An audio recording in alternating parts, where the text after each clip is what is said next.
आज की कहानी का शीर्षक है वास्तु शास्त्र। संपत सिंह ने व्यापार में अच्छे पैसे कमाने के बाद फन वर्ल्ड के पास एक 5 बीघा जमीन खरीदी, जिस पर एक 2 मंजिला सुंदर सा घर और चारों तरफ पेड़ पौधे और हरियाली रहने दी। उसमें संपत ने एक छोटा सा स्विमिंग पूल बनाया। स्विमिंग पूल के पास एक 50-60 साल पुराना आम का पेड़ था। उसको संपत ने जैसा था वैसे ही रहने दिया।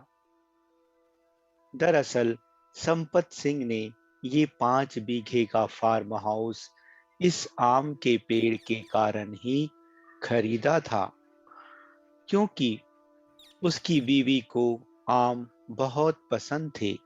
जब संपत ने इस फार्म हाउस को खरीदा और उसका रेनोवेशन करवा रहा था, तो उसके बहुत से मित्रों ने उसे किसी वास्तुशास्त्र वाले से सलाह लेने को कहा। हालांकि संपत सिंह को वास्तुशास्त्र पर बिल्कुल भी भरोसा नहीं था, लेकिन दोस्तों का आग्रह था, तो उसने शहर के जाने माने वास्तुशास्त्री मनु शर्मा को अपने फार्म हाउस ले जाना तय किया। मनु शर्मा विश्व प्रसिद्ध 40 साल के तजुर्बा वाला वास्तुशास्त्री था। श्री राम एक्सीलेंसी में खाना खाने के बाद संपत और मनु शर्मा फन वर्ल्ड की तरफ अपनी कार में जाने लगे। संपत सिंह बहुत आराम से गाड़ी चला रहे थे। हल्का हल्का संगीत गाड़ी में चल रहा था।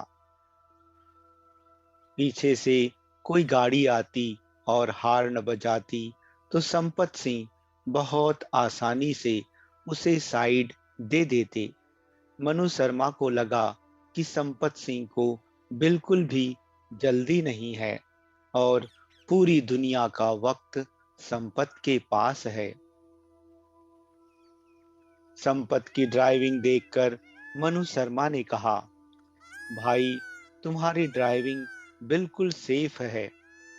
संपत हल्का सा मुस्कुराकर बोला, सामान्यतः जो लोग ओवरटेक करते हैं, उनको कोई अर्जेंट काम होता होगा, तो हमें उसको साइड देनी चाहिए ना।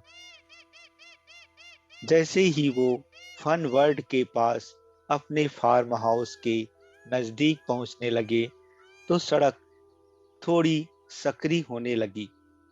संपत ने गाड़ी की संपत की संपत ने अपनी गाड़ी की गति को और धीमी कर दिया। अचानक बाईं गली से 8-9 साल का एक बच्चा खिलखिलाता हुआ तेजी से दौड़कर संपत वाली सड़क पर गाड़ी के सामने आते हुए दिखा। संपत की गाड़ी वैसे भी धीरे चल रही थी। उसने गाड़ी की स्पीड और धीरे कर ली। मनु ने पूछा, अब तो वो बच्चा सड़क पार कर चुका है, अब इतने धीरे क्यों चला रहे हो यार संपत? संपत ने उत्तर दिया, वो बच्चा दौड़ता दौड़ता गाड़ी के सामने आया, तो जाहिर है उसके पीछे कोई और बच्चा दौड़ रहा होगा।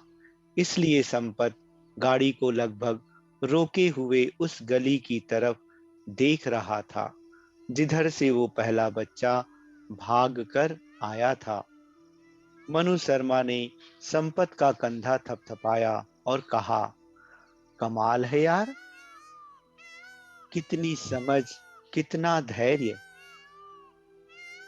जैसे ही संपत अपने फार्म हाउस में घुसा, तो उसके कॉटेज के पीछे आम के पेड़ से 15-20 पक्षी पंख फड़फड़ाते हुए उड़े।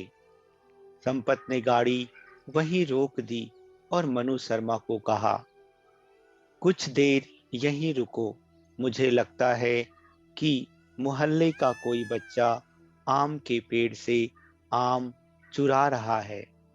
तभी पक्षी एकदम उड़े।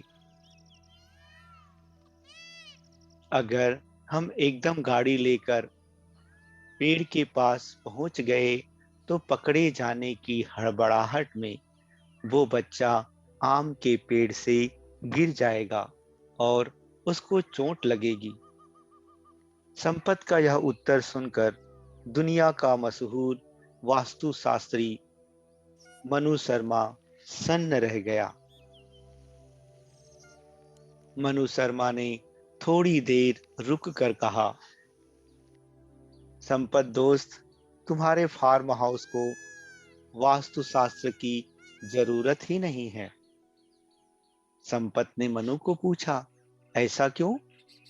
तो मनु ने कहा, कोई भी जगह जो तुम जैसे शांत, धैर्यशील व्यक्ति की उपस्थिति से नवाज दी जाए, वो जगह अपने आप ही वास्तुशास्त्र के हिसाब से शुभ हो जाएगी।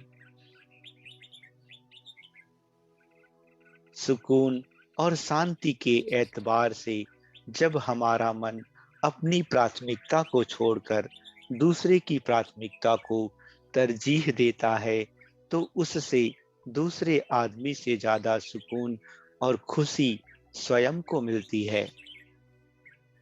अच्छा दोस्तों, धन्यवाद।